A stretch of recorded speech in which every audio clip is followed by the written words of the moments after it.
Hello everyone, कैसे हैं आप सभी का बहुत बहुत स्वागत है। आज हम लोग आजीविका संबंधित योजनाओं के अंतर्गत हरित क्रांति का कृषि और ग्रामीण अर्थव्यवस्था में इसकी भूमिका के 30 महत्वपूर्ण प्रश्न देखने वाले हैं। तो वीडियो को शुरू से लास्ट तक जरूर देखिएगा और यदि वीडियो अच्छा लगता है तो प्लीज़ इसे अपने दोस्तों के साथ शेयर करिए और जो नए लोग हैं प्लीज़ चैनल को सब्सक्राइब करिए। आपको जो है रोज़ एडियो से रिलेटेड वीडियो मिलते रहेंगे।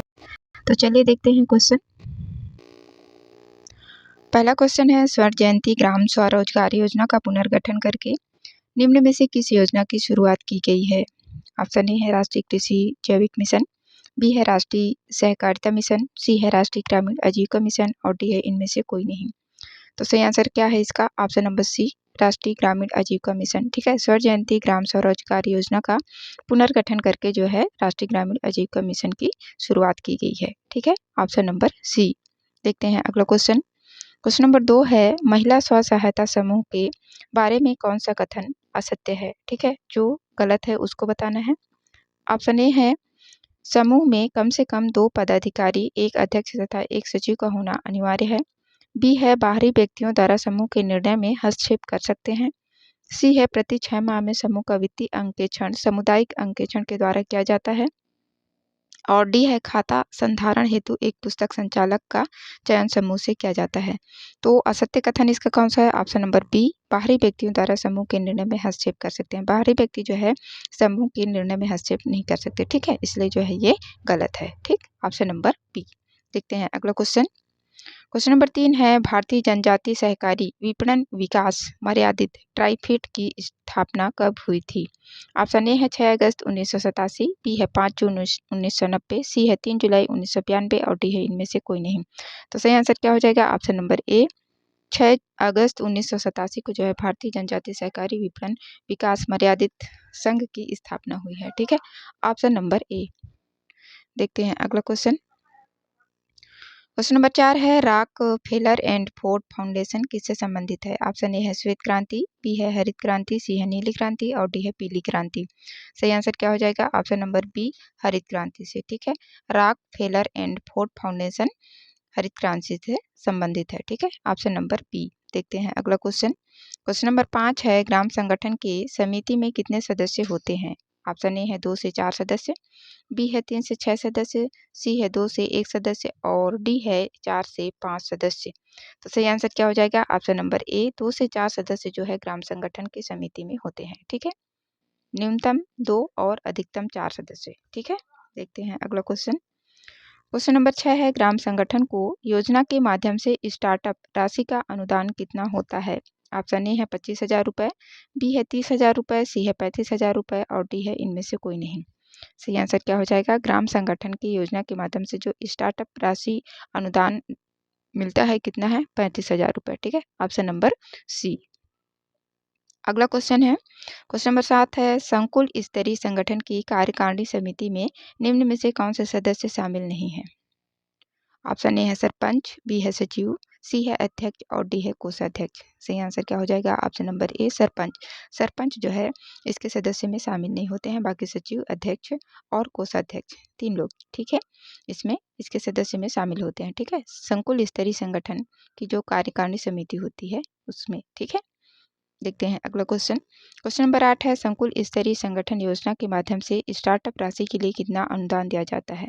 संकुल स्तरीय, ठीक है ना। ऑप्शन ए है 2 लाख रुपए, बी है 3 लाख रुपए, सी है 4 लाख रुपए और डी है इनमें से कोई नहीं। सही आंसर क्या हो जाएगा?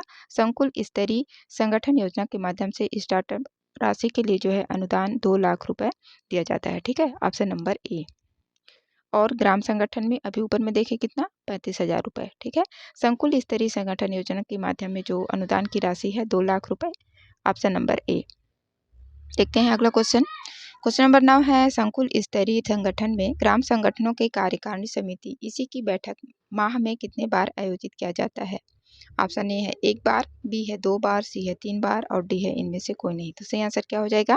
ऑप्शन नंबर ए, 1 बार। ठीक है, संकुल स्तरीय संगठन में ग्राम संगठनों की जो कार्यकारिणी समिति इसी की बैठक माह में 1 बार आयोजित किया जाता है। ठीक है, ऑप्शन नंबर ए। देखते हैं अगला क्वेश्चन। क्वेश्चन नंबर 10 है, संकुल स्तरीय संगठन में जीबी बैठक किस रूप में आयोजित किया जाता है? ऑप्शन ए है त्रैमासिक, बी है अर्धमासिक, सी है द्विमासिक और डी है इनमें से कोई नहीं। सही आंसर क्या है इसका? ऑप्शन नंबर ए त्रैमासिक। ठीक है, संकुल स्तरीय संगठन में जीबी की जो बैठक होती है त्रैमासिक 3 माह में एक बार, ठीक है, आयोजित किया जाता है। Option number A. देखते हैं अगला क्वेश्चन। क्वेश्चन नंबर 11 है, कितने माह पुराने ग्राम संगठनों को आपस में मिलाकर संकुल स्तरीय संगठन का गठन किया जाता है? ऑप्शन ए है 2 माह, बी है 3 माह, सी है 4 माह और डी है 6 माह। तो सही आंसर क्या हो जाएगा? ऑप्शन नंबर डी, 6 माह से जो पुराने ग्राम संगठन होंगे उसको मिलाकर जो है संकुल स्तरीय संगठन का गठन किया जाता है। ठीक है, ऑप्शन नंबर डी, 6 माह पुराना ग्राम संगठन होना चाहिए संकुल स्तरीय संगठन की समिति गठित करने के लिए। ठीक है, ऑप्शन नंबर डी। देखते हैं अगला क्वेश्चन। क्वेश्चन नंबर 12 है, संकुल स्तरीय संगठन का नामकरण संगठन की किस सभा में आयोजित की जाती है? ऑप्शन ए है ग्राम पंचायत, बी है ग्राम सभा, सी है सामान्य सभा और डी है जिला पंचायत। सही आंसर क्या हो जाएगा? ऑप्शन नंबर सी, सामान्य सभा में जो है संकुल स्तरीय संगठन का नामकरण है ना करने के लिए जो है सभा की जाती है, जो कि सामान्य सभा होता है। ठीक है ना, ये कोई विशेष सभा नहीं होता है, ग्राम सभा नहीं होता, सामान्य सभा में इसका जो है आयोजन करके इसका नामकरण कर सकते हैं। ठीक है, ऑप्शन नंबर सी। देखते हैं अगला क्वेश्चन। क्वेश्चन नंबर 13 है, संकुल स्तरीय संगठन की उप समितियों में निम्न में से कौन सा समिति शामिल है? ऑप्शन ए है पर्यवेक्षण निगरानी उप समिति, बी है बैंक लिंकेज उप समिति, सी है सामाजिक मुद्दे कार्य समिति और डी है उपरोक्त सभी। सही आंसर क्या हो जाएगा? ऑप्शन नंबर डी, उपर्युक्त सभी जो है संकुल स्तरीय संगठन के उप समितियों में शामिल समिति है। ठीक है, पर्यवेक्षण निगरानी उप समिति, बैंक लिंकेज उप समिति, सामाजिक मुद्दे कार्य समिति, तीनों। ठीक है, देखते हैं अगला क्वेश्चन। क्वेश्चन नंबर 14 है, जिला स्तरीय संगठन कितने विकासखंड को मिलाकर निर्माण किया जाता है? ऑप्शन ए है 1, बी है 2, सी है 3 और डी है 4। तो सही आंसर क्या हो जाएगा? ऑप्शन नंबर डी, 4 विकासखंड को मिलाकर जो है जिला स्तरीय संगठन का निर्माण किया जाता है। ठीक है, ऑप्शन नंबर डी। देखते हैं अगला क्वेश्चन।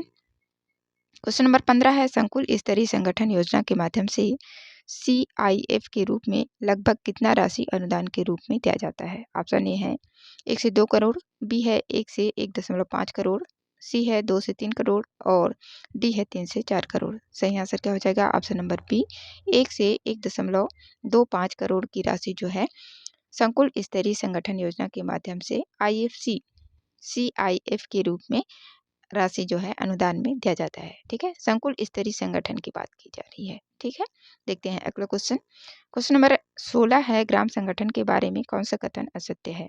ऑप्शन ए है ग्राम संगठन निर्माण की प्रक्रिया 2 माह उपरांत वरिष्ठ CRP दल द्वारा किया जाता है, बी है ग्राम संगठन की निरंतरता हेतु स्व सहायता समूहों की संख्या 15 से 20 होनी चाहिए, सी है ग्राम संगठन की इसी बैठक माह में एक बार आयोजित की जाती है और डी है इनमें से कोई नहीं। तो सही आंसर क्या हो जाएगा? असत्य कथन है ऑप्शन नंबर ए, ग्राम संगठन निर्माण की प्रक्रिया 2 माह उपरांत वरिष्ठ CRP दल द्वारा किया जाता है। ये जो है ग्राम संगठन के बारे में असत्य कथन है। ठीक है, बाकी भी ग्राम संगठन की निरंतरता हेतु स्व सहायता समूहों की संख्या 15 से 20 होनी चाहिए, सही है। ग्राम संगठन की इसी की बैठक माह में एक बार आयोजित की जाती है, ये भी सही है। ठीक है, तो जो गलत है ऑप्शन नंबर ए। देखते हैं अगला क्वेश्चन। क्वेश्चन नंबर 17 है, निम्नलिखित में से किसने भारत में कृषि उत्पादन बढ़ाने के लिए सदाबहार क्रांति शब्द का उपयोग किया था? ऑप्शन ए है नॉर्मन बोरलॉग, बी है राजकृष्णा, सी है MS स्वामीनाथन और डी है IKV राव। सही आंसर क्या हो जाएगा? Option number c, MS Swaminathan के द्वारा जो है भारत में कृषि उत्पादन को बढ़ाने के लिए सदाबहार क्रांति शब्द का प्रयोग किया गया था। ठीक है, ऑप्शन नंबर सी। देखते हैं अगला क्वेश्चन। क्वेश्चन नंबर 18 है, निम्नलिखित में से कौन सा कथन हरित क्रांति को संदर्भित करता है? ऑप्शन ए है हरी खाद का उपयोग, बी है फसलों का उच्च उत्पादन, सी है उच्च पैदावार विविधता कार्यक्रम और डी है हरित वनस्पति। तो सही आंसर क्या हो जाएगा? ऑप्शन नंबर सी, उच्च पैदावार विविधता कार्यक्रम जो है हरित क्रांति को संदर्भित करता है। ठीक है, ऑप्शन नंबर सी। देखते हैं अगला क्वेश्चन। क्वेश्चन नंबर 19 है, निम्नलिखित में से कौन सा युग्म सुमेलित नहीं है? ठीक है, जो सही सुमेलित नहीं है उसको बताना है। ऑप्शन ए है स्वर्ण रेशा क्रांति जूट उत्पादन, बी है सेफ्रॉन क्रांति केसर उत्पादन, सी है परामनी क्रांति भिंडी उत्पादन और डी है हरा सोना क्रांति बागवानी। तो जो गलत है कौन सा है? ऑप्शन नंबर डी, हरा सोना क्रांति बागवानी। ठीक, ये सही सुमेलित नहीं है। देखते हैं अगला क्वेश्चन। क्वेश्चन नंबर 20 है, निम्नलिखित में से कौन सा हरित क्रांति के घटक में शामिल नहीं है? ऑप्शन ए है उन्नतशील बीजों का प्रयोग, बी है कीटनाशक रसायन, सी है सिंचाई तथा उर्वरक और डी है इनमें से कोई नहीं। तो हरित क्रांति के घटक में ये सभी शामिल हैं, इसलिए जिसका आंसर होगा ऑप्शन नंबर डी, इनमें से कोई नहीं। ठीक है, ऑप्शन नंबर डी। देखते हैं अगला क्वेश्चन। क्वेश्चन नंबर 21 है कथन और कारण वाला। कथन ए है भारत में हरित क्रांति के फलस्वरूप खदानों के उत्पादन में वृद्धि हुई है। कथन आर है भारत में हरित क्रांति के परिणाम स्वरूप क्षेत्रीय असमानताओं में वृद्धि हुई है। ऑप्शन ए है ए और आर दोनों सही है परंतु आर ए की सही व्याख्या करता है। बी है ए और आर दोनों सही है परंतु आर ए की सही व्याख्या नहीं करता है।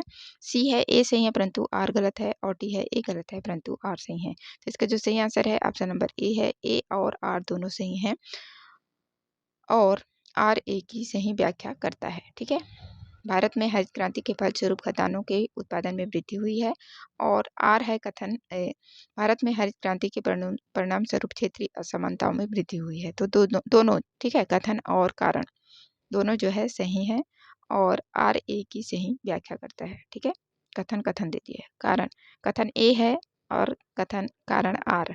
ठीक है, ऐसे होना चाहिए था। देखते हैं अगला क्वेश्चन। क्वेश्चन नंबर 22 है कृषि लागत मूल्य एवं आयोग तय करता है। ऑप्शन ए है थोक मूल्य, बी है फुटकर मूल्य, सी है समर्थन मूल्य और डी है इनमें से कोई नहीं। तो सही आंसर क्या हो जाएगा ऑप्शन नंबर सी, समर्थन मूल्य। ठीक है, कृषि लागत मूल्य एवं आयोग जो है समर्थन मूल्य तय करता है। ठीक है, ऑप्शन नंबर सी। देखते हैं अगला क्वेश्चन। क्वेश्चन नंबर 23 है राष्ट्रीय बीज निगम की स्थापना कब हुई। ऑप्शन ए है 1965 में, बी है 1963 में, सी है 1964 में और डी है 1960 में। तो सही आंसर क्या हो जाएगा, राष्ट्रीय बीज निगम की स्थापना जो है 1963 में हुई है। ठीक है, ऑप्शन नंबर बी। देखते हैं अगला क्वेश्चन। क्वेश्चन नंबर 24 है राष्ट्रीय कृषि नीति की घोषणा कब की गई। ऑप्शन ए है 28 जुलाई 2000 में, बी है 20 अगस्त 2001 में, सी है 28 सितंबर 2002 में और डी है इनमें से कोई नहीं। तो सही आंसर क्या हो जाएगा, राष्ट्रीय कृषि नीति की घोषणा जो है 28 जुलाई 2000 को की गई थी। ठीक है, ऑप्शन नंबर ए। देखते हैं अगला क्वेश्चन। क्वेश्चन नंबर 25 है भारत में किस प्रकार के रासायनिक उर्वरक की खपत सर्वाधिक है। ऑप्शन ए है फास्फेटिक, बी है पोटेसिक, सी है नाइट्रोजनी और डी है उपरोक्त सभी। सही आंसर क्या हो जाएगा, भारत में जो है किस प्रकार के रासायनिक उर्वरक की खपत सबसे अधिक है, तो नाइट्रोजनी। ठीक है, ऑप्शन नंबर सी। अगला क्वेश्चन है क्वेश्चन नंबर 26 राष्ट्रीय कृषि नीति किस मंत्रालय के अंतर्गत आता है। ऑप्शन ए है ग्रामीण मंत्रालय, बी है पंचायत एवं ग्रामीण मंत्रालय, सी है कृषि एवं ग्रामीण विकास मंत्रालय और डी है इनमें से कोई नहीं। तो सही आंसर क्या हो जाएगा ऑप्शन नंबर सी। ठीक है, राष्ट्रीय कृषि नीति किस मंत्रालय के अंतर्गत आता है, तो कृषि एवं ग्रामीण विकास मंत्रालय। ठीक है, ऑप्शन नंबर सी। देखते हैं अगला क्वेश्चन। क्वेश्चन नंबर 27 है विश्व स्तर पर लर्मा रोजो 64A किस फसल की प्रजाति का नाम है। ऑप्शन ए है चावल, बी गेहूं, सी मक्का और डी है इनमें से कोई नहीं। तो सही आंसर क्या हो जाएगा, ये कौन सी फसल की प्रजाति का नाम है, तो गेहूं का। ठीक है, लार्मा रोजो 64A 64A। ठीक है, देखते हैं अगला क्वेश्चन। क्वेश्चन नंबर 28 है भारतीय कृषि अनुसंधान परिषद की स्थापना कब की गई है। ऑप्शन ए है 16 जुलाई 1929, बी है 16 अगस्त 1929, सी है 15 जुलाई 1928 और डी है 15 सितंबर 1928।